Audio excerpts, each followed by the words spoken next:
l'intervention de Madame Oui, Bassi. oui. Oui, sinon je crois qu'elle a très bien répondu. Sinon, l'inclusion financière, vraiment, c'est de permettre à toute personne, à tout le monde d'avoir accès aux services financiers de base qui sont nécessaires au quotidien. Donc, permettre à tout le monde d'avoir tout au moins un compte dans une banque ou dans une institution de microfinance. Parce qu'avoir le compte, c'est déjà la base de tout ce qui va suivre. Donc, d'abord, l'inclusion, c'est de permettre à tout le monde d'avoir un compte dans une institution financière, qu'elle soit dans une banque ou une institution financière, et même au niveau des OTM, avoir un compte financier, avoir... Oui, oui. Donc, permettre à tout le monde quand même de participer à la vie économique des pays. Merci bien. Merci. Et pourquoi on en parle aujourd'hui de plus en plus? Est-ce que quelque chose justifie le fait qu'on veut que le monde, nos pays soient plus inclusifs en termes d'offres de services financiers? Qu'est-ce qui justifie cet intérêt manifeste pour l'inclusion financière? Oui, pour ma part, ce que je comprends bien, l'inclusion financière est un élément très essentiel pour tous les pays parce que elle permet la réduction de la pauvreté, elle permet la réduction ou elle participe, d'accord, à la réduction de la pauvreté et elle permet également la promotion de la prospérité partagée. Vous comprenez que lorsque j'ai un compte et ma soeur ou un autre aussi a un compte dans une banque, je dispose de ressources financières assez importantes, je le dépose et ça permet à la banque ou à l'institution de microfinance de le redistribuer sous forme de crédit à ma soeur qui n'a pas les moyens. Donc, ça permet vraiment une promotion pour le partage de la prospérité au niveau de tous les acteurs du système. Ok. Merci. C'est très bien de montrer que l'accès aux services financiers ouvre d'autres portes en termes de bien-être économique. Madame Basile, qu'est-ce que vous voulez ajouter sur cette problématique qui est devenue, qui est d'actualité ces derniers temps?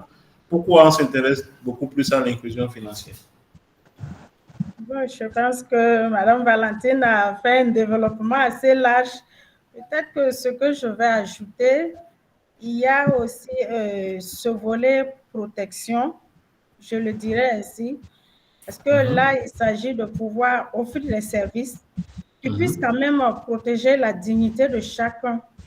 Et là, il y a la protection de l'information et de sorte à ce que la personne qui bénéficie du service puisse en jouir jusqu'au bout. Et je mettrai l'accent sur le changement apporté. Je pense que c'est la préoccupation aujourd'hui de nos nations. Quand on parle de développement, on veut qu'à un certain niveau, nos populations atteignent un niveau de vie satisfaisant. Et au quotidien, il y a des actes qui sont menés. Et les services financiers s'imposent également dans nos pratiques aujourd'hui, au jour le jour.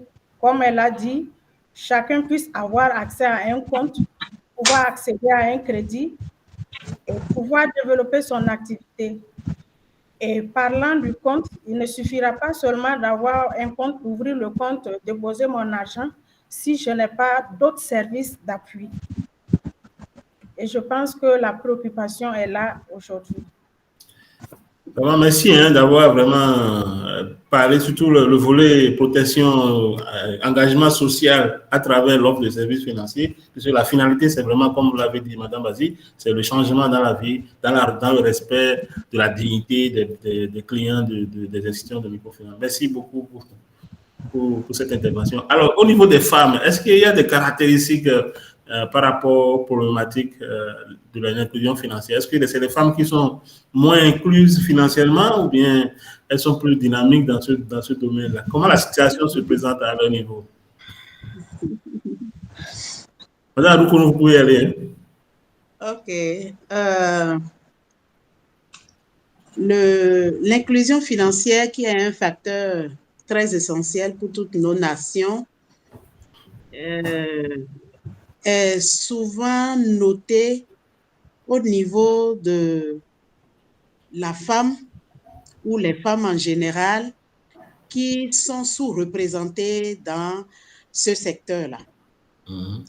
Nous avons noté qu'au niveau des femmes, la plupart ne disposent pas de compte dans les institutions financières. La plupart, et d'où l'inclusion financière fait plus d'activités ou plus d'actions pour sensibiliser beaucoup de femmes à aller vers l'ouverture de comptes, à avoir accès au crédit dans les institutions, parce que c'est noté effectivement que les femmes ne disposent pas de compte dans les institutions. Et d'où beaucoup parlent de l'inclusion.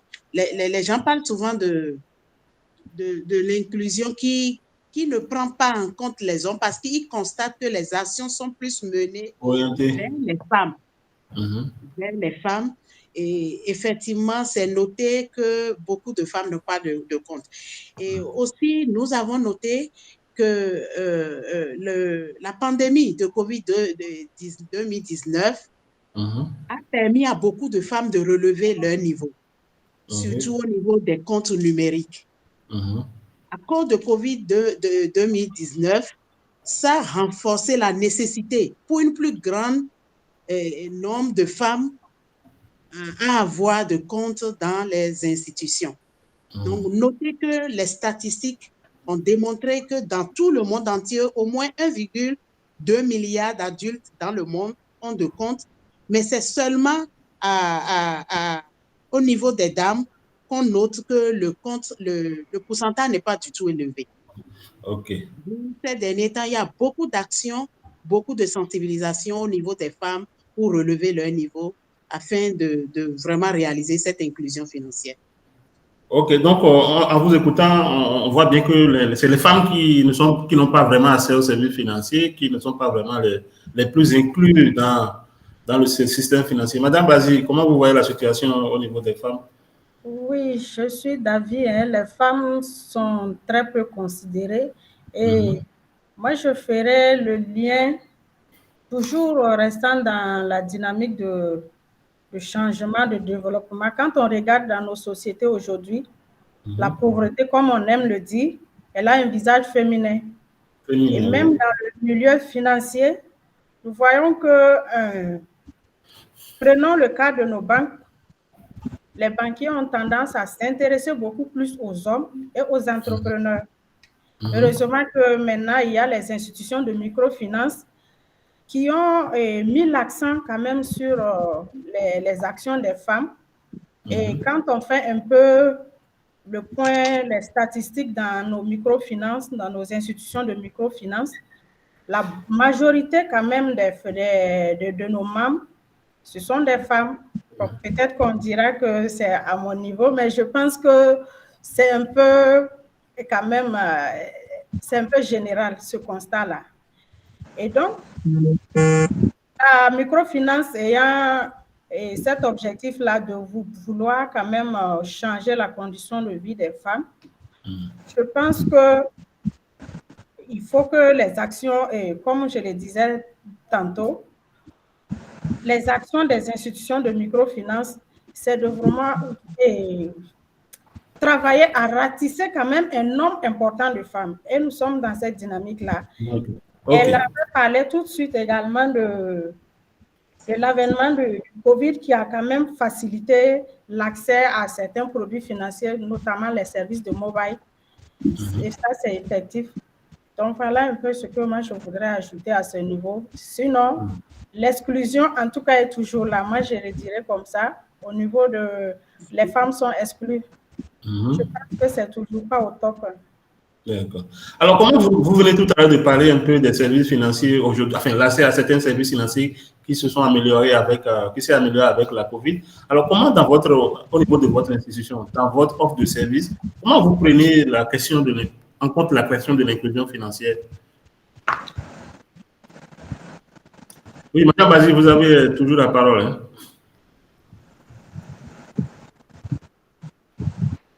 S'il vous plaît. Oui, est-ce que vous m'entendez? Oui. Comment vous prenez en compte la question de l'inclusion financière dans votre offre de service au niveau de la MIFED? Est-ce qu'il y a des produits qui ont pour mission, qui ont pour objectif d'augmenter la portée de l'institution, ou bien qui s'intéressent beaucoup plus aux dames, aux femmes, pour pouvoir, comme vous avez dit, les femmes sont les exclues, pour pouvoir réduire leur niveau d'exclusion, ainsi de suite? Oui, oui. Au niveau de la MUFED, nous avons mis l'accent sur les produits de groupe qui sont à l'endroit des femmes, que ce soit au niveau du crédit, que ce soit au niveau de l'épargne. Nous avons les groupes solidaires que nous accompagnons. Et je pense que ça, cette vision-là, c'est de pallier à cette difficulté de garantie qui est un élément très exclusif pour l'adhésion des femmes aux services financiers. Donc, il y a, que ce soit au niveau de l'épargne, que ce soit au niveau du crédit, nous avons des conditions tenant compte des réalités des femmes. Donc, nous avons également toujours les services de transfert, de mobile. Et moi, j'irai un peu plus loin. On a parlé de la COVID. Nous sommes dans un contexte aujourd'hui qui nous contraint à reviser nos services. Et présentement, l'accessibilité de nos zones n'est pas aussi aisée. Et je pense que ce n'est pas une raison pour que ces personnes ne bénéficient pas des services. Donc, le mobile est présentement, je dirais, les services mobile que nous avons mis en avant ces temps-ci avec la situation sécuritaire que nous vivons.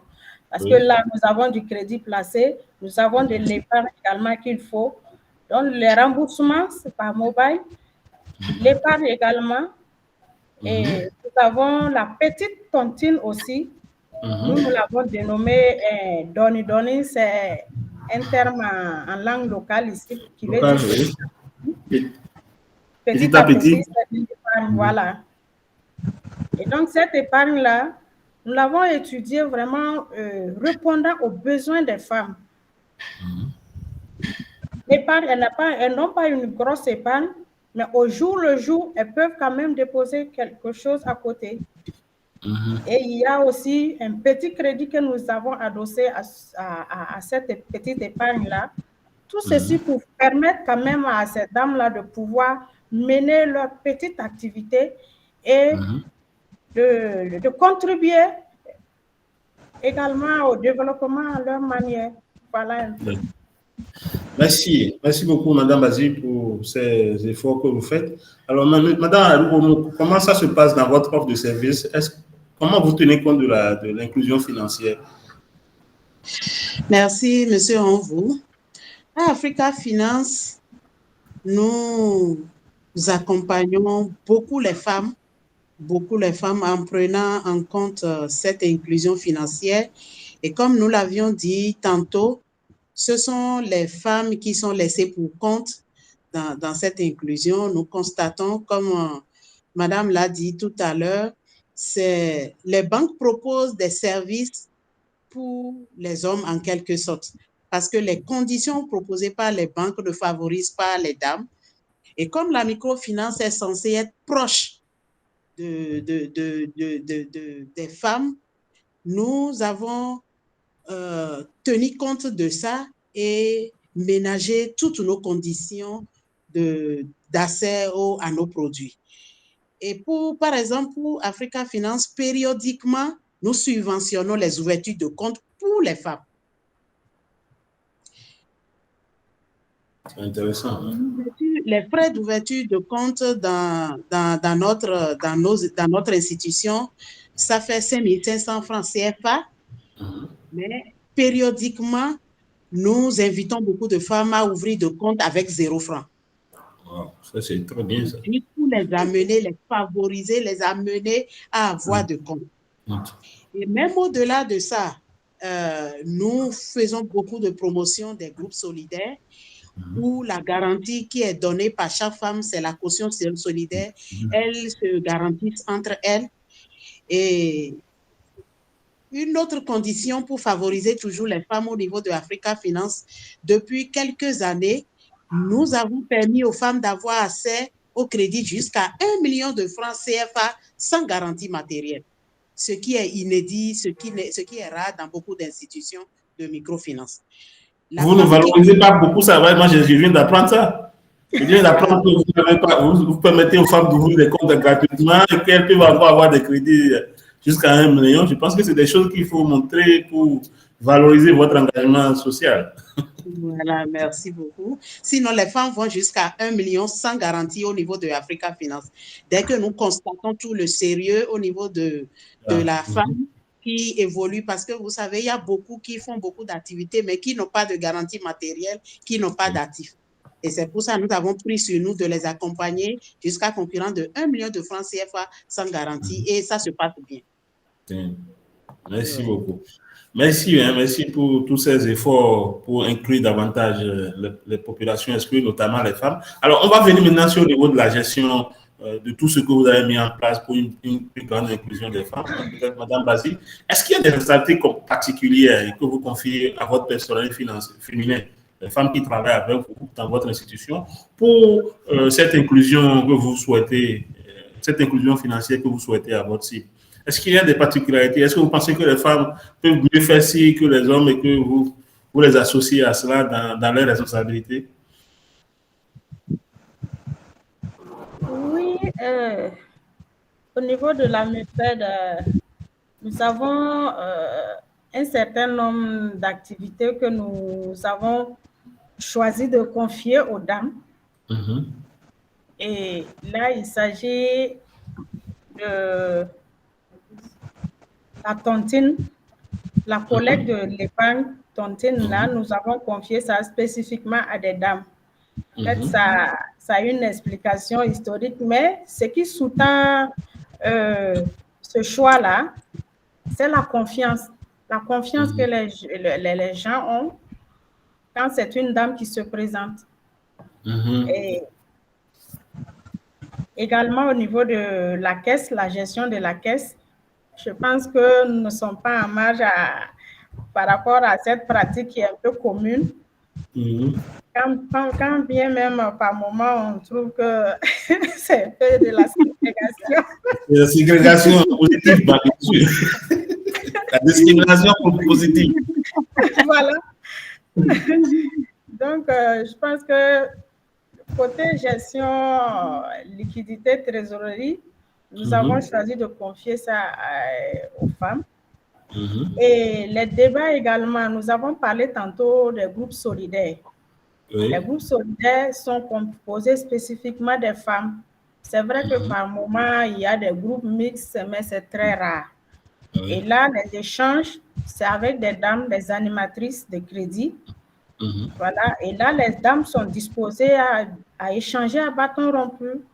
Et là, on arrive également à discerner les éventuels risques en donnant un tel crédit, tel montant à un tel groupe. Donc, voici un peu ces postes stratégiques que nous avons choisi de confier aux dames. OK. Merci beaucoup d'avoir montré vraiment que les femmes sont présentes, elles sont au front, comme les hommes, pour l'inclusion financière. Madame Adoukone, comment ça se passe à votre niveau? Est-ce que les femmes sont bien impliquées dans ce travail d'inclusion financière chez vous? Oui, je fais vraiment mien tout ce que madame vient de dire. C'est la même chose qui se passe au niveau de Africa Finance. Vous savez qu'en Afrique, l'accueil est très important. Et d'où Africa Finance a mis devant que des femmes au service de la clientèle pour pouvoir accueillir les dames qui entrent. Parce que lorsque la cliente entre juste à l'entrée de l'agence où c'est une femme qui la reçoit avec tout le sourire que vous comprenez, ça la met à l'aise. Et là, maintenant, elle peut s'asseoir et poser tout son problème. Donc, il y a des stratégies que nous avons confiées aux femmes compte tenu de l'accueil. La cliente, la femme ou les groupes solidaires qui déjà même le visage de votre agence leur fait peur. Est-ce que je pourrais rentrer? Et dès qu'elle rentre, elle trouve sa soeur déjà qui est là, qui dit « Bonne arrivée, comment vous allez ?» Et ça la met à l'aise. Pour aller vers eux, au niveau de Africa Finance, nous, on n'a pas que des femmes au niveau de la tontine. c'est mixte. On a les hommes, on a les femmes aussi. Mais pour l'animation de ces groupes solidaires, on n'a que des femmes animatrices pour pouvoir animer. Là, les dames se retrouvent avec leurs sœurs, avec leurs conseils dans l'animation. Elles arrivent à poser facilement tous leurs problèmes. Donc, c'est ce que je pourrais dire, en plus de ce que madame a déjà développé. Ok, merci beaucoup. Hein. Alors, est-ce qu'il y a quand même des postes qui sont censés être pour les hommes et que dans ce travail d'inclusion financière, vous avez confié à des femmes? Est-ce qu'il y a des expériences comme ça? Oui, à Africa Finance, on a des expériences comme ça. Le poste d'agent de crédit, par exemple. A priori, c'est réservé pour les hommes. Mais au niveau de l'Africa Finance, toujours pour pouvoir booster la part ou l'intervention des dames au niveau de l'institution, nous avons placé les femmes comme agents de crédit. Agents de crédit. Nous avons fait le constat selon lequel si les hommes entrent dans certaines maisons, il y a certains maris qui refusent que les femmes collaborent avec des agents hommes. Mais lorsque le mari se retrouve avec une femme agent de crédit en face de sa femme, il est plus à l'aise. Donc, quand bien même ce poste est réservé aux hommes, Africa Finance a fait l'option d'avoir quelques femmes aussi dans ce domaine-là pour pouvoir favoriser l'accès aux femmes dans nos services. Ok. Alors, Madame Bazi, est-ce que vous avez des expériences comme ça? Et comment vous voyez le travail des femmes dans leur contribution dans l'inclusion financière? Est-ce que c'est déterminant, c'est efficace? Est-ce que ça donne des résultats satisfaisants? Oui, au niveau de la MEFED, il faut dire que jusque-là, les femmes, elles sont compétitives à tous les niveaux, hein. Que ce soit sur le terrain. Je le disais tantôt, c'est vrai, il y a les groupes solidaires. Et je pense qu'à notre niveau, l'animation est beaucoup plus faite par les femmes. Voilà. Et donc, on dirait peut-être que c'est un travail de terrain, mais je dis à la MEFED, toutes les dames, elles sont sur le terrain. Et elles sont passées toutes même d'ailleurs par le terrain. Comme on aime le dire, la microfinance, c'est le terrain. Le terrain. C'est pas le bureau. Donc, tout le monde est sur le terrain. Je pense qu'à ce niveau, et même à la comptabilité aussi, on a tendance à dire, voilà, c'est un travail, les hommes qui maîtrisent la comptabilité, mais bon, à la MEFED, nous, on a une comptable qui gère tout ce qui est aspect financier, comptable, et on s'en sort. D'accord. Alors, comment vous voyez les contributions des femmes? Est-ce qu'elles arrivent vraiment à vous donner satisfaction? Hein? Parce que parfois, une femme a beaucoup de choses qui se passent avec elle dans un mois, dans la vie. Alors, est-ce que tout ça, réellement, elles arrivent à challenger tout ça pour vous donner satisfaction? Parce qu'au-delà du besoin d'inclusion, d'avoir plus de femmes, il y a aussi les résultats financiers opérationnels à avoir pour pouvoir rentabiliser les institutions. Comment vous voyez ça? Est-ce qu'elles répondent très bien et qu'il n'y a pas à se plaindre? Oui, à la MEFED, nous félicitons nos dames. Il faut le dire, hein, la maternité ou autre chose. En tout cas, les unes et les autres s'arrangent de sorte à ce que le travail soit fait. Et c'est vrai, comme vous venez de le dire, on a tendance à dire quand c'est une femme, les grossesses, les congés de maternité, ben, il faut bien ça. Mais je pense que les unes et les autres ont cette conscience-là et d'apporter quelque chose à la pierre de l'institution et au niveau national. Donc, regardant aussi à la condition de notre cible, il y a l'engagement qui est là. Et face à l'engagement, moi, je pense que tout le reste, là, on peut se passer. Voilà. Madame Adobolo. Oui, je suis d'avis à 100% avec Madame la DGA. Monsieur Ronvou est en train d'aller indirectement sur le terrain des hommes, ce que les hommes disent de nous, les femmes. Exactement. Hein? Exactement. Voilà une des raisons pour lesquelles les hommes ne nous recrutent pas, où les hommes ne sont pas d'accord avec nous dans les institutions. Mais dites-vous que nous félicitons beaucoup les femmes de nos institutions qui font beaucoup. La maternité, elle est naturelle. La maternité, la femme doit mettre au monde. Et d'ailleurs, même, vous connaissez, si on ne le fait pas en Afrique, tout ce qu'il y a derrière. Donc, elles ont compris et au même moment qu'elles sont en train de remplir ce devoir, elles sont également correctes au niveau des institutions. C'est vrai qu'il y a quelques brebis galeuses qui se basent sur les stéréotypes. Les stéréotypes comme quoi la femme est de sexe faible, elle ne peut pas faire ci, elle ne peut pas faire ça. Donc, il y a quelques-unes qui se basent sur ça pour ne pas se prendre en charge. Mais la majorité aujourd'hui est en train de comprendre qu'il faut prendre au sérieux son travail. Et ça se passe bien dans nos institutions avec les femmes. D'accord.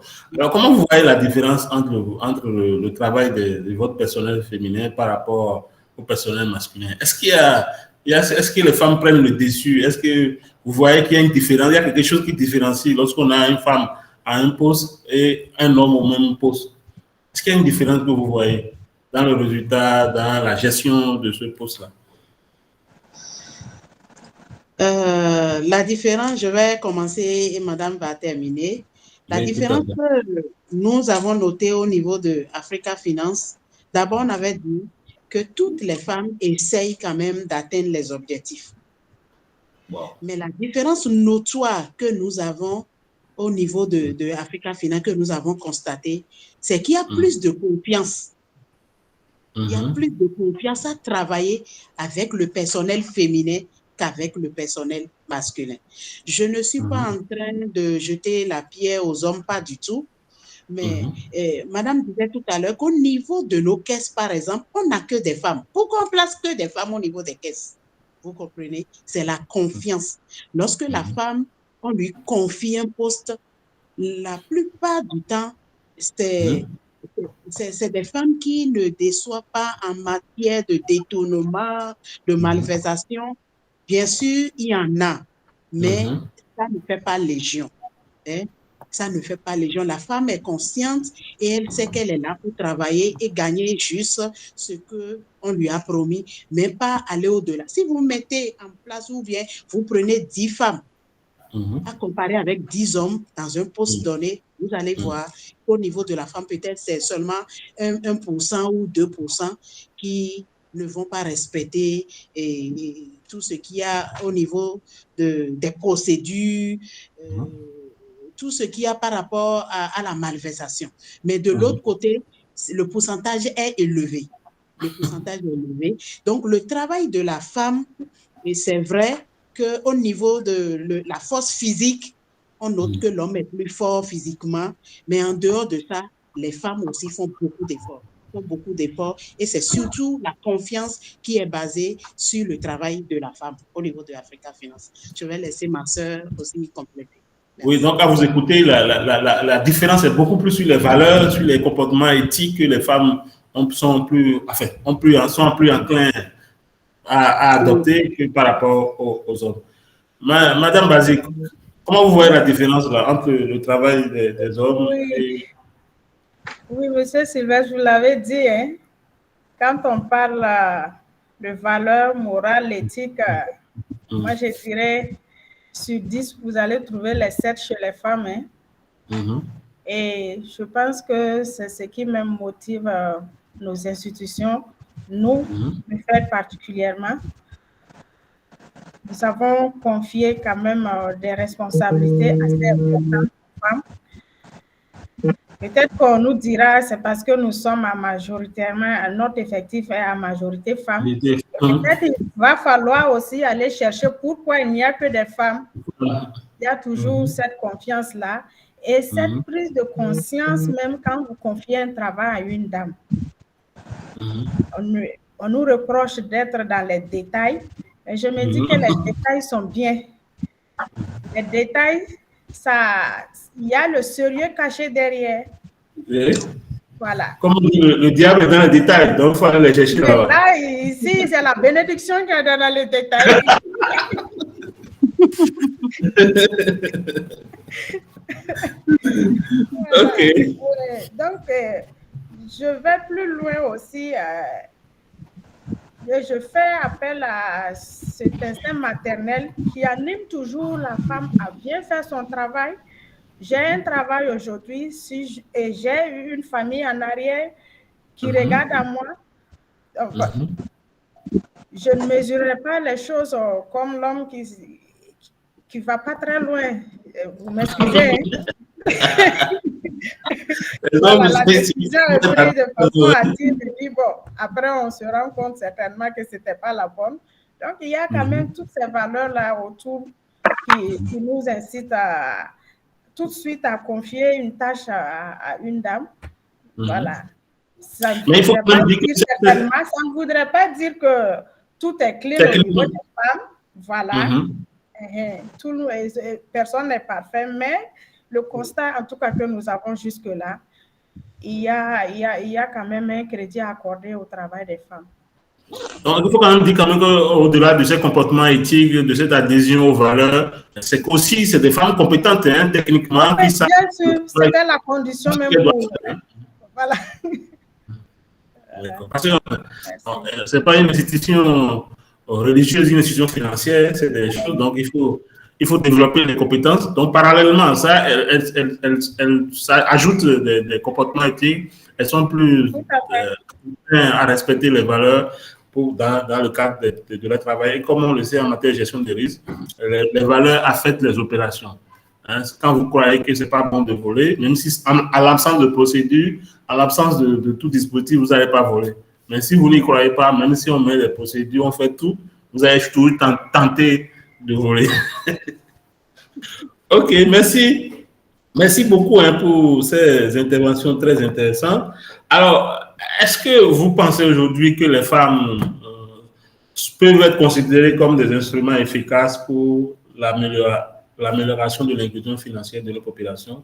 Si oui, comment on peut y arriver? Madame Adoukoulou? Oui, merci. Oui, nous pensons que les femmes dans les institutions sont des instruments efficaces pour l'amélioration de l'inclusion financière. Nous avons eu tout le temps pour le démontrer à travers nos interventions.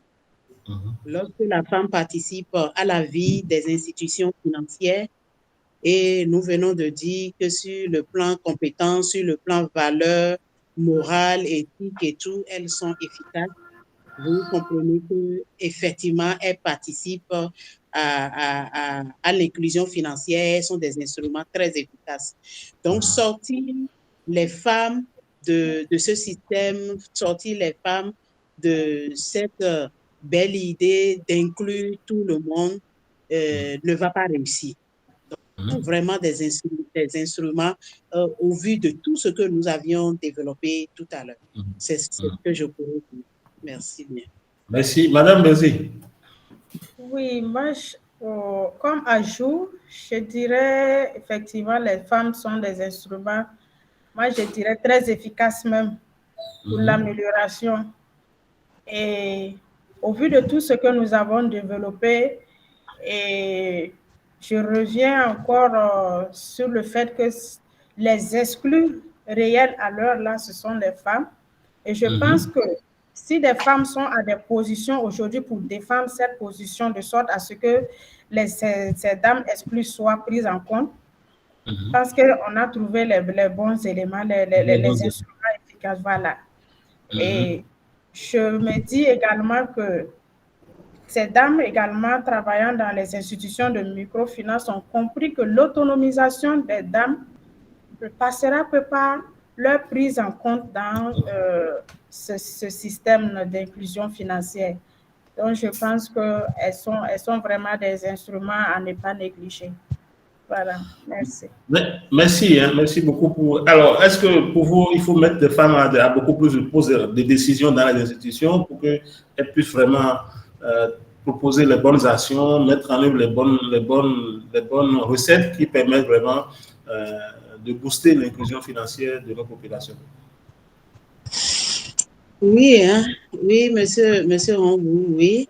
Et c'est pour ça d'ailleurs que nous faisons beaucoup d'efforts pour sensibiliser les femmes à aller aux postes de responsabilité.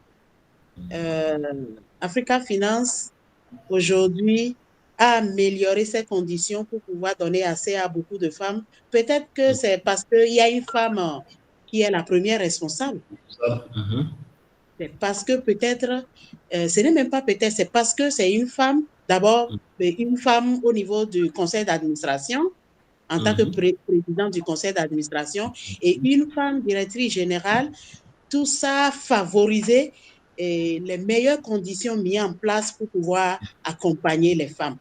Donc, si il n'y avait pas de femmes premières responsables, peut-être qu'on ne serait pas à ce niveau-là. C'est pourquoi nous sensibilisons toutes nos femmes, toutes les sœurs, toutes les filles à aller vers les postes de responsabilité, à manifester beaucoup de compétences au niveau des postes qu'elles occupent actuellement, pour pouvoir donner la confiance des dirigeants de nos institutions et à les mettre à la tête pour la prise en compte des conditions des femmes et pour l'accès aux femmes à tous nos produits et services. Okay. Merci, Madame Bazi. Est-ce qu'il faut pour plus de femmes au niveau au poste de responsabilité ou bien on peut continuer par rapport à ce qui se fait aujourd'hui? Oui, nous encourageons nos dames, nous encourageons, disons, les femmes à accéder à des postes de responsabilité. Et l'encouragement ne veut pas dire rester à sa place et qu'on te fasse appel. Il faut le prouver. Il faut le prouver et nous encourageons les dames vraiment à aller dans cette dynamique-là, à aller à la formation, à s'équiper. Et je pense que cette dynamique-là, nous l'avons au niveau de la MUFED. Et en ce sens que je prends un exemple, une animatrice, j'ai toujours dit, travaille à ne pas rester 10 ans à un poste d'animatrice. Cultive-toi. C'est vrai que tu es rentré dans l'institution avec un niveau qui avait été demandé, mais au-delà de ça, il faut aspirer à un niveau plus élevé. Et les conditions sont là. Travaille à remplir les conditions. Donc, voici en tout cas le chemin que moi, je monte toujours. Et je pense que les dames peuvent arriver. Avec la volonté, la détermination, elles peuvent arriver. Ok, merci. Merci beaucoup pour ces partages d'expérience. Alors, mais les participants qui nous ont fait l'honneur d'être là depuis le début, est-ce que vous avez des questions à nos deux dames vaillantes pour mieux comprendre certaines parties de leurs interventions? Oui, Drissa, vous pouvez activer votre micro. Attendez. Oui, activez votre micro, Drissa. Super, merci beaucoup. Bonjour à toutes et à tous. Moi, c'est Drissa Soare. Je travaille pour une organisation qu'on appelle We Social Movement, qui est basée à Bruxelles, mais je suis au niveau du bureau de l'Afrique de l'Ouest, basé à Cotonou. J'occupe le poste de coordinateur Afrique de l'Ouest du réseau Inspire Afrique de l'Ouest, dont Mme Bazi en fait cas dans sa présentation. Et Inspire, c'est le réseau international pour le droit à la protection sociale. Alors, OSM accompagne un certain nombre de partenaires en Afrique de l'Ouest, dont la MUFED, qui est au niveau du Burkina. J'ai suivi avec intérêt et beaucoup d'attention tout le développement qui a été fait, parce que le thème qui a été proposé était vraiment très pertinent pour nous. C'est pourquoi nous avons pris la peine de participer et de voir un peu quelle peut être notre contribution. Je commencerai d'abord par dire merci à Mme Adokonu. Nous avons vu passer en flash effectivement l'annonce sur la publication de son ouvrage. Et je voudrais tout d'abord demander si elle peut aussi donner l'information sur cet ouvrage, comme vous l'avez demandé aussi. Et où est-ce que nous pouvons nous en pour nous. Je voudrais voir quel est le contenu. Merci. Alors, pour revenir présentations qui ont été faites. Je voudrais juste, si vous me permettez, 2 minutes rapidement pour poser des questions Allez-y. à certains éléments. Le premier élément, c'est Madame Adokono disait que l'inclusion financière est un facteur essentiel pour nos différentes nations. Et là, je voudrais poser une question très précise en demandant est-ce que nous pouvons faire un lien ou un parallèle entre l'inclusion financière et l'inclusion économique? Parce que ce sont deux notions voisines. Vous voulez voir quelle est la complémentarité que nous pouvons trouver à ce niveau. Et également, la dernière partie de l'intervention, toutes les deux ont parlé de la différence qu'il peut y avoir entre le personnel féminin et le personnel masculin. Et en mettant sur les valeurs éthiques, morales, voilà, et vous avez aussi ajouté les compétences. J'allais suggérer également de faire valoir aussi les capacités que ces femmes-là ont et la qualité du travail qui est produit, hein, qu'on fasse aussi l'analyse à ce niveau pour pouvoir voir quelles peuvent être les différences aussi qu'on constate à ces deux niveaux. L'autre élément, vous savez que l'UEMOA a défini également des dimensions de l'inclusion financière, à savoir l'accès, l'utilisation et la qualité. Mais en ayant aussi des indicateurs, je voudrais aussi poser la question de savoir au niveau de MUFED, au niveau d'Africa Finance Bénin, quels sont les indicateurs aujourd'hui qu'elles peuvent nous présenter par rapport à la mise en place ou à la mise en œuvre de ces 4 dimensions ou des 3 dimensions que je viens de citer, mises en place au niveau de l'UEMOA. Donc voilà très rapidement ce que je pourrais dire. Voilà, c'est juste une petite question pour qu'on puisse mieux nous éclairer par rapport à cette inclusion financière. Merci encore, félicitations à nos 2 dames. Merci beaucoup à M. Drissa pour la participation et pour cette intervention.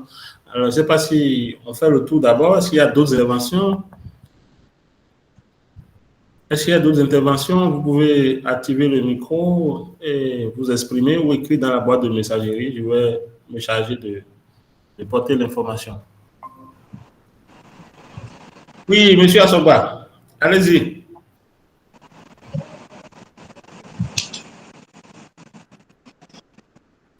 Monsieur Assoba, alors, Madame Lydie.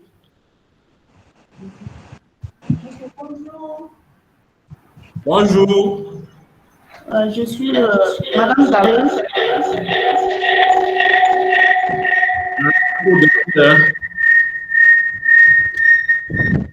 Ok, je disais que je suis Madame Dabré Fatimata de la mutualité Femmes et Développement du Burkina. Et je voudrais d'abord remercier FSH pour l'initiative de ce webinaire et remercier aussi nos 2 dames pour leur intervention. Alors, j'ai une petite question à l'endroit de Madame Adokono. Elle a eu à dire dans son intervention que Africa Finance fait des promos en lien avec les ouvertures de compte, subventionne plutôt, voilà, les frais d'ouverture de compte, et il y a même des ouvertures de compte à 0 francs pour les femmes. La petite question que j'ai est de savoir s'il suffit d'avoir un compte pour être inclus financièrement. D'accord. Merci beaucoup. Merci beaucoup, Madame Lily. D'autres interventions?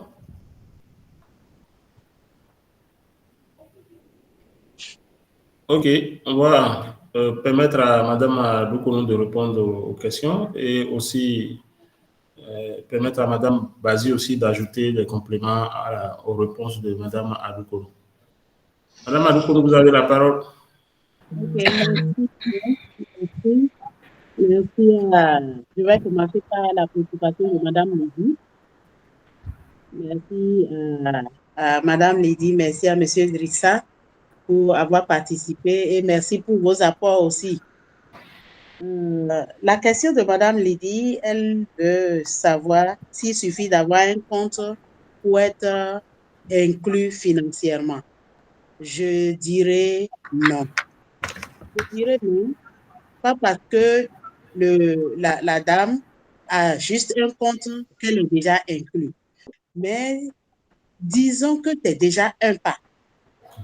Disons que c'est déjà un pas, c'est déjà le début. Lorsque la femme sait et est consciente qu'aujourd'hui, elle dispose d'un compte, ça la motive, par exemple, à se donner déjà à des petites épargnes. Ah, madame, vous avez un compte et là, vous pouvez faire tout avec ce compte. Tout ce qu'elle gardait à la maison, tout ce qu'elle thésaurisait à la maison, elle va commencer par les sortir.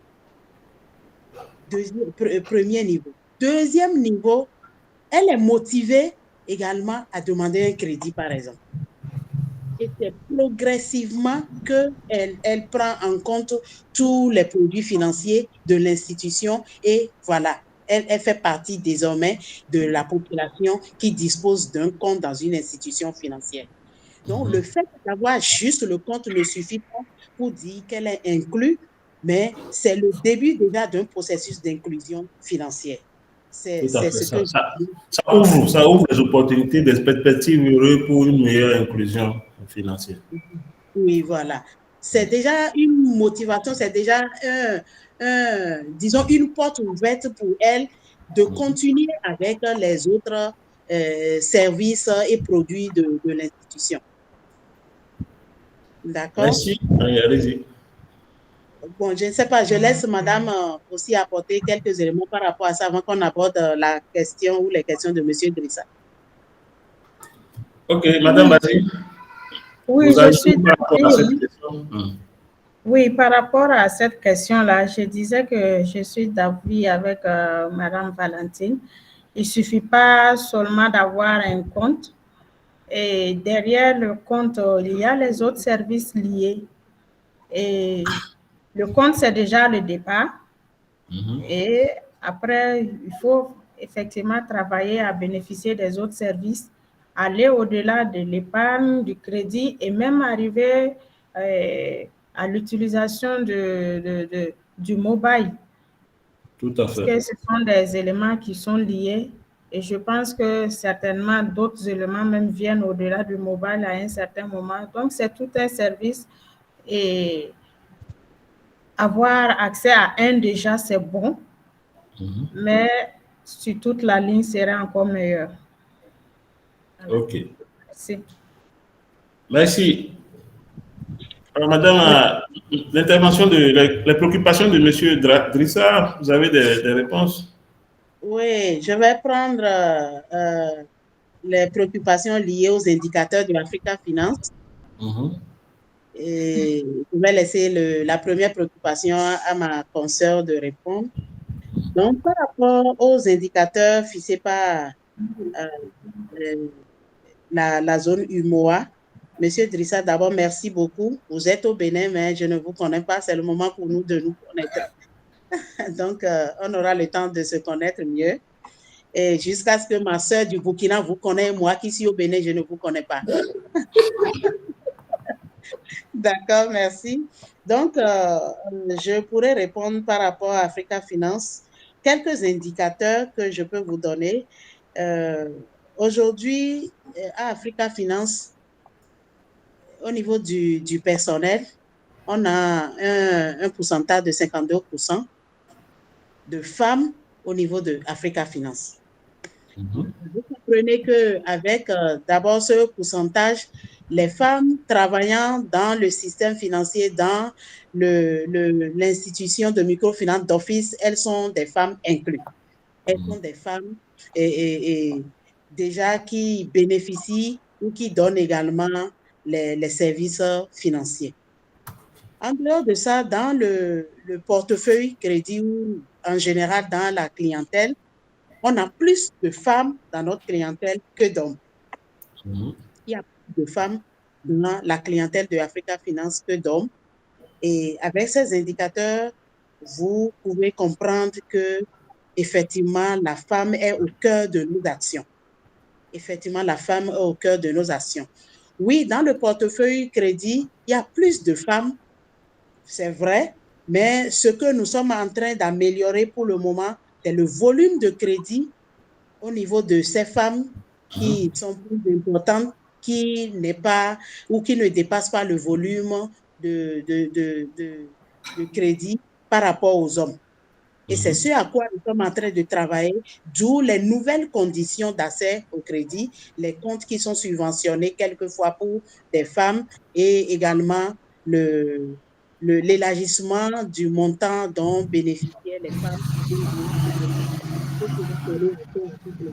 Parce que dans le portefeuille, en termes de nombre, elles sont plus nombreuses, mais en termes de volume d'activité, ce que les hommes ont dépasse ce qu'elles ont. Donc, en quelques mots, voilà ce que je pourrais dire. Je ne sais pas si j'ai pu satisfaire M. Et si je sais que ma soeur va contribuer et va ajouter à ce que je viens de dire. Merci. Oui, Madame Antoinette. Merci, Madame Bazi. Vous avez quelque chose à ajouter? Oui, peut-être ce que je pourrais ajouter à ce niveau, en termes d'indicateurs, déjà au niveau de l'effectif de la MUFED, nous sommes à 97% Wow. de femmes. Et tout comme au niveau de la clientèle aussi, hein. Au niveau de la clientèle, nous avons parlé tantôt de nos groupes solidaires.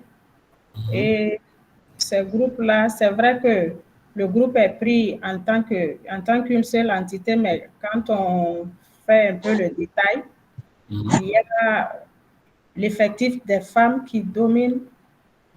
Et en termes de portefeuille, comme Madame Valentine le disait,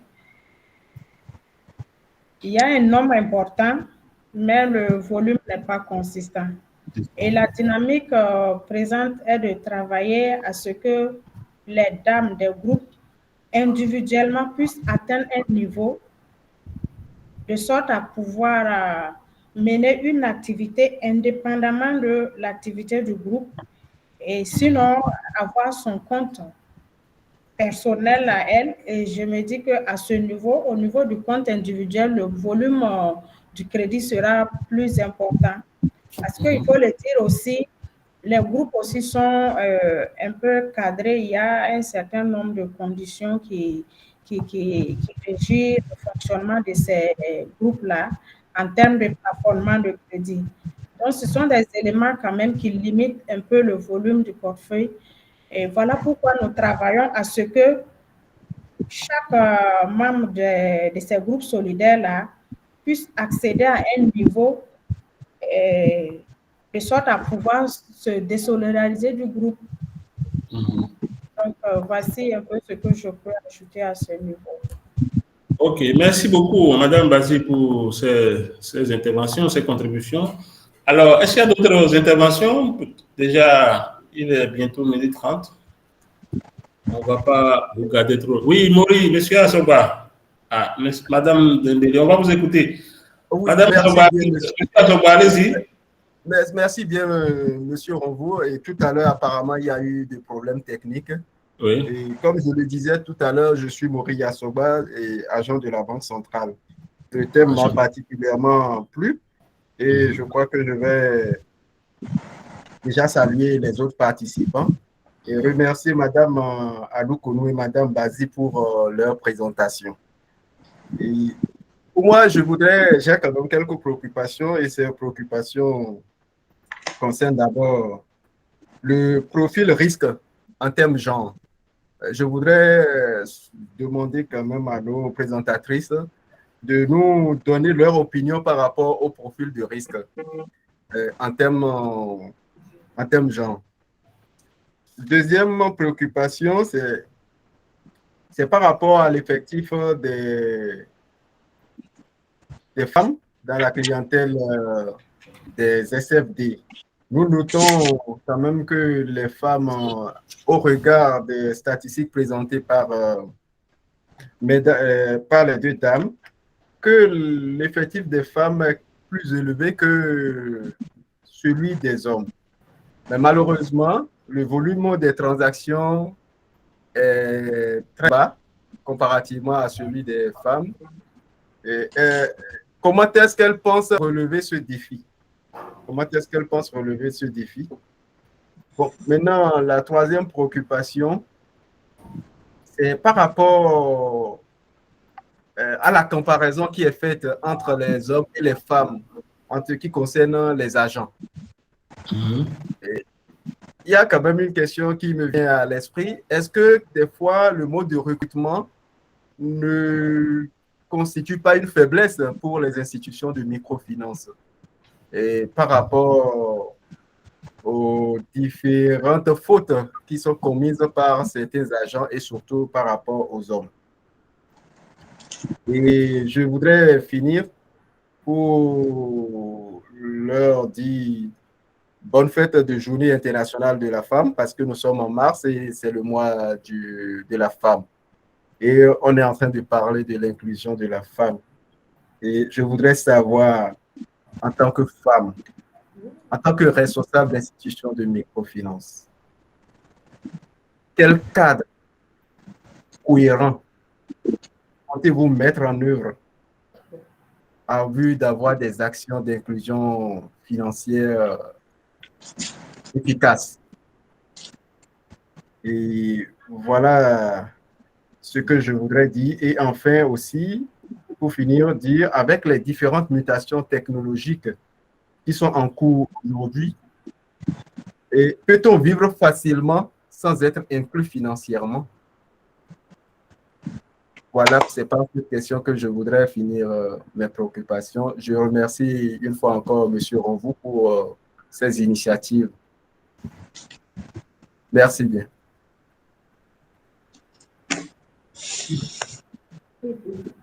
Merci. Allô? Oui, monsieur Ronvou. D'accord. Attendez, j'ai quelques problèmes de commerce. C'est bon maintenant?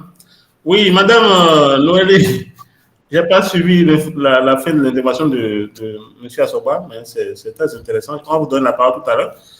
Madame Dembélé, vous avez déjà posé votre question?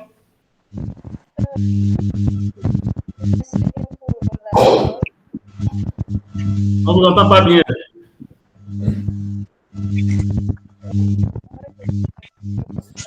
Je vous entends très faiblement.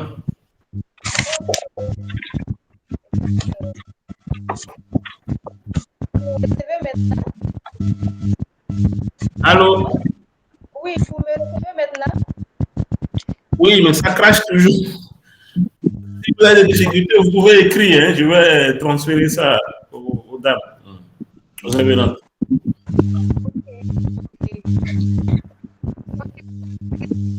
Sinon, on ne vous entend pas du tout. Très bien. OK. On va permettre à Mme Adoukonou d'apporter sa contribution aux préoccupations de M. Assoba, que je salue pour la considération et l'intérêt pour notre activité. Et Mme Bazi pourra contribuer. Et puis, on va clôturer la séance. On a déjà pris trop de temps. D'accord. Merci, M. Ronvou. Merci à M. Assoba.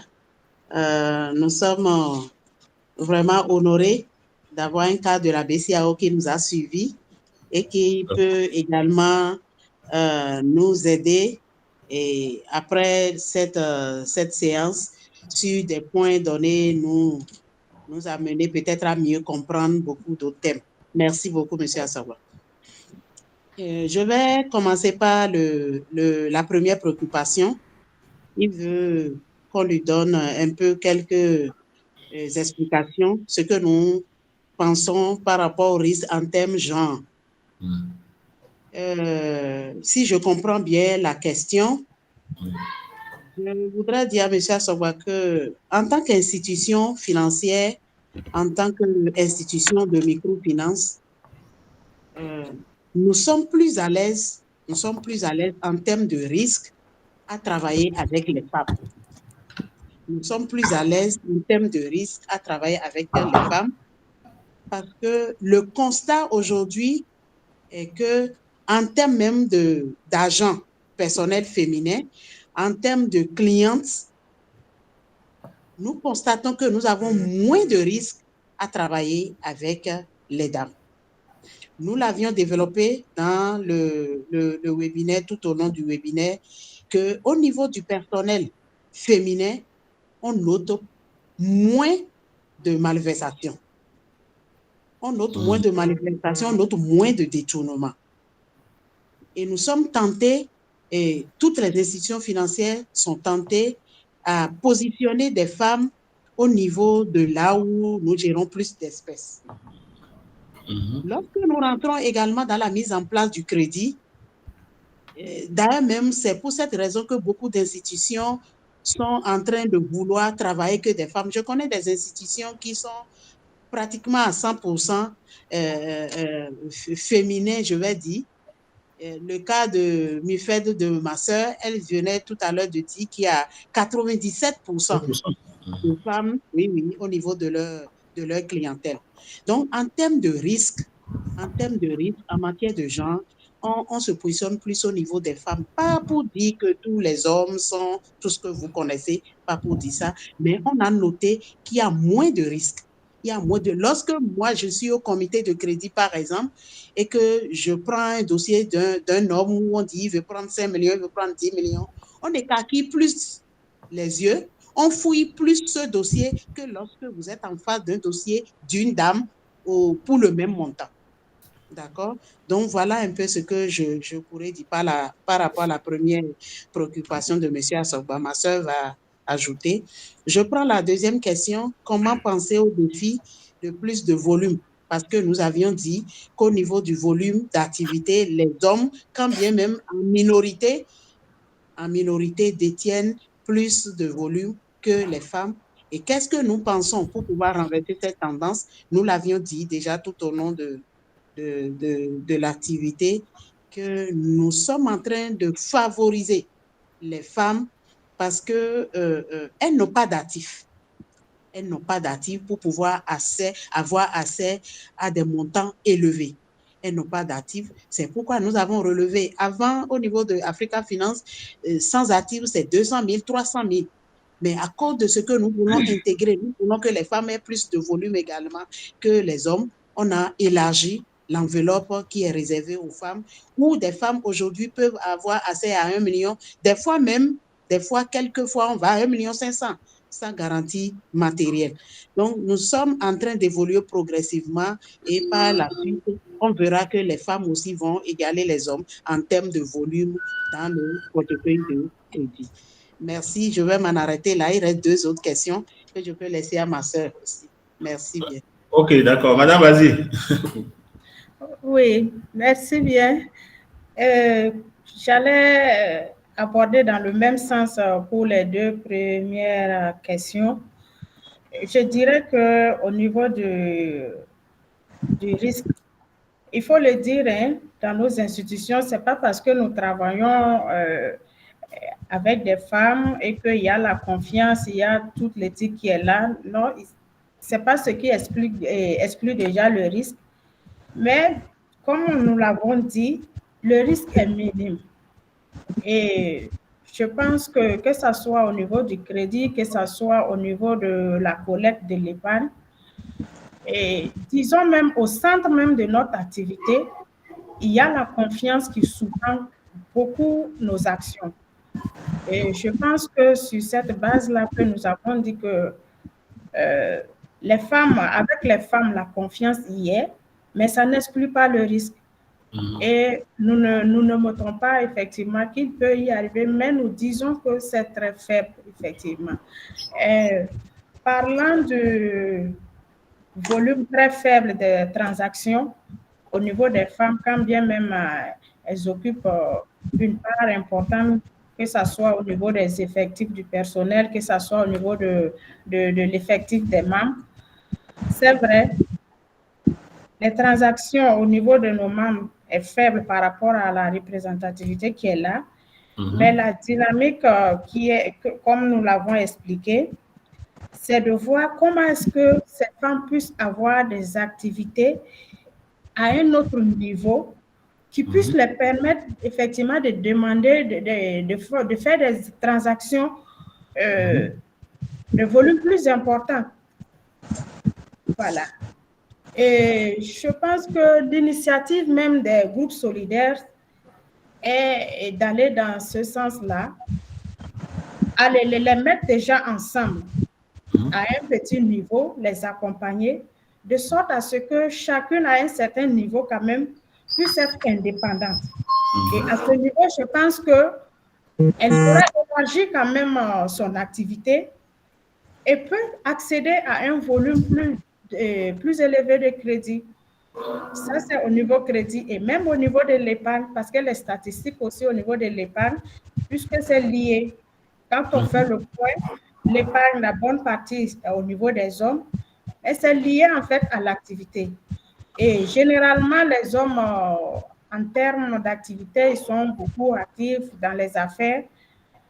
Mais nous prenons en compte tous ces éléments de sorte à ce que les femmes aussi puissent faire un pas et atteindre un niveau assez satisfaisant qui puisse impacter effectivement sur les volumes de crédit et épargne dans nos institutions.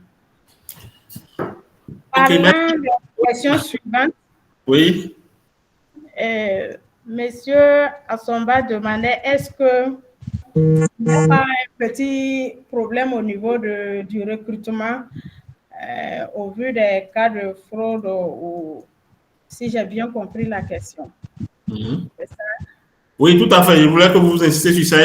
Et M. Assomba disait que est-ce que le fait que les hommes ne vous donnent pas satisfaction sur le côté éthique, moral, confiance, est-ce que ce n'est pas lié au mode de leur recrutement? Bon, moi, je dirais pas forcément. Pas forcément.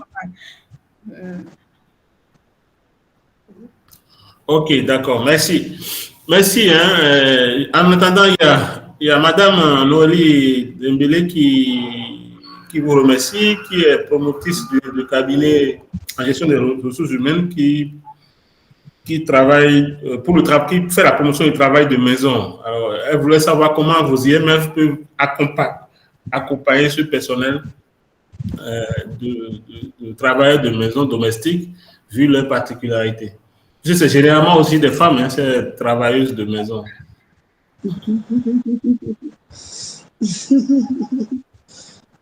Est-ce que vous avez une réponse pour elle? Oui, moi, il y a une petite approche de réponse pour elle. Les travailleuses de maison, communément appelées les domestiques, oui, elles font partie de la population, elles sont aussi des acteurs. Donc, elles ne peuvent pas être exclues de ce que nous disons. Tout à fait. C'est Madame qui, je n'ai pas retenu. Madame Dembélé, d'accord. D'accord, Madame Dembélé. Madame Dembélé, nous sommes là pour vous accompagner. Ma conseillère Antoinette est là, je suis là. D'autres institutions également sont là pour vous accompagner. Et je ne dirais pas qu'il y a des conditions spéciales. Effectivement, il n'y en a pas. Mais si vous allez, par exemple, vous porter garant pour ces dames-là, pour nos sœurs, nous sommes aussi là pour les accompagner. Donc, il suffit d'un petit minimum de garantie. Et voilà, si elles veulent, elles peuvent se mettre en groupement aussi, en groupe solidaire, comme on le disait tout à l'heure, elles se mettent en groupe solidaire et elles ont leurs responsables qui répondent au nom d'elles. Donc, nous pouvons travailler avec elles. Ce que nous créons souvent, c'est qu'on met en place le crédit et voilà, paf, la dame disparaît, on ne retrouve plus la dame. Mais si elles se mettent en groupe solidaire, même si on ne retrouve pas l'une, on va retrouver l'autre. Donc, elles ne sont pas exclues, nous pouvons les accompagner. Merci.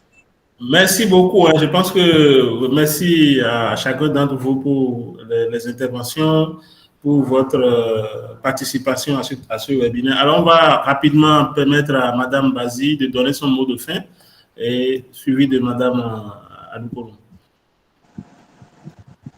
Oui, merci, Monsieur Onvou. Nous réitérons nos remerciements au cabinet. Aujourd'hui, au-delà des actions qu'on a eues ensemble en termes de renforcement des capacités. L'opportunité nous est donnée aujourd'hui de communiquer de long à large sur ce que nous faisons comme activité et notre contribution également à l'inclusion financière. C'est le lieu de dire merci et de remercier également notre sœur, Madame Valentine, et de dire merci aussi à tous les participants. Nous avons vu qu'il y a eu des participations de taille et comme ma sœur le disait, ce serait l'opportunité aussi pour nous de garder le contact avec ces personnes-là.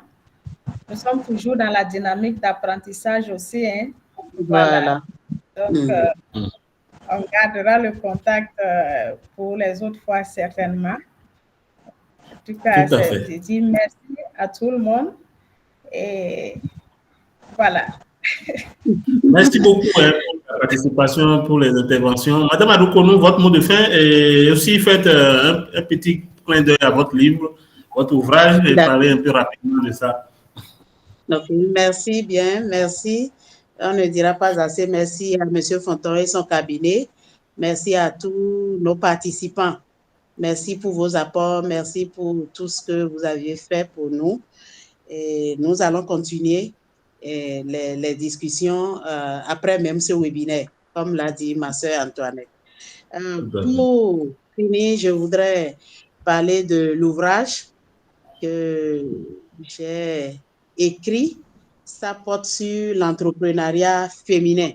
Donc, ça rejoint ce que nous sommes en train de dire sur cette activité, hein, comment faire la promotion de la femme, comment faire pour que la femme qui entreprend le fait bien, le fait correctement. Le fait bien et le fait correctement. Et dans cet ouvrage, j'ai eu à parler un peu de mon parcours. J'ai eu à parler de mon parcours pour montrer à la femme que tu peux quitter zéro pour venir à héros, comme on le dit.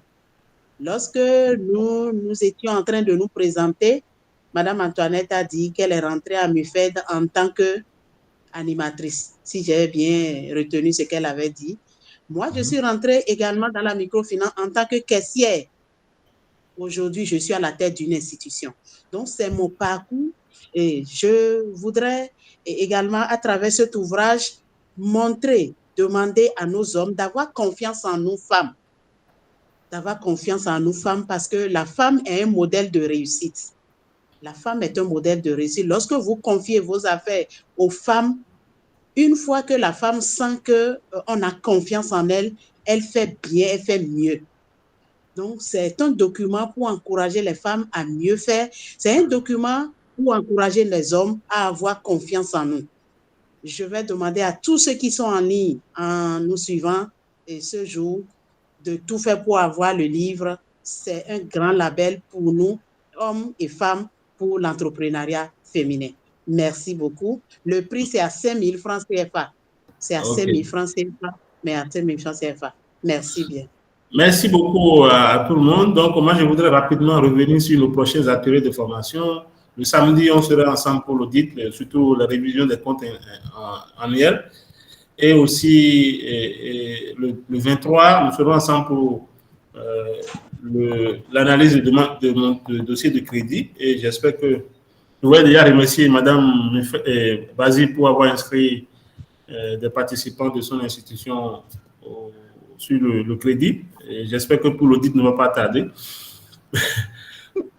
Alors, pour avoir le livre, ne vous inquiétez pas. Je crois qu'il y a des connexions au Burkina, Bénin. Si vous êtes dans n'importe quel pays, écrivez-nous seulement. Nous allons trouver le moyen pour vous faire parvenir le livre. Exactement. Merci bien. Exactement. Merci. Donc, nous allons clôturer la séance et vous dire que très bientôt, nous allons diffuser ce webinaire-là sur nos réseaux sociaux. Et vous pouvez encore suivre ce qui a été dit au cours de la séance. Merci beaucoup aux directrices. Hein. Je sais que le temps n'est pas suffisant, mais elles ont quand même se sont rendues disponibles vraiment pour partager les expériences. Merci. J'espère que nous allons nous retrouver encore très bientôt pour d'autres webinaires, mais aussi nos ateliers de formation. pour continuer la mission que nous sommes donnée, relever le niveau de compétences au niveau des institutions par l'information et la communication, mais aussi par la formation pour le renforcement des capacités. Bon appétit à tous et à très bientôt. Merci. Merci. Au revoir. Bye bye. Non, écrivez-moi seulement, écrivez au cabinet et puis nous allons vous permettre d'avoir les... On n'a plus le temps de partager les coordonnées. Je pense qu'écrivez au cabinet, je vais me charger de transmettre et on va trouver les moyens pour le faire. D'accord? Ne vous inquiétez pas. Merci Sylvestre, merci à tous. Merci beaucoup, M. Azogba. Merci à tous et à très bientôt.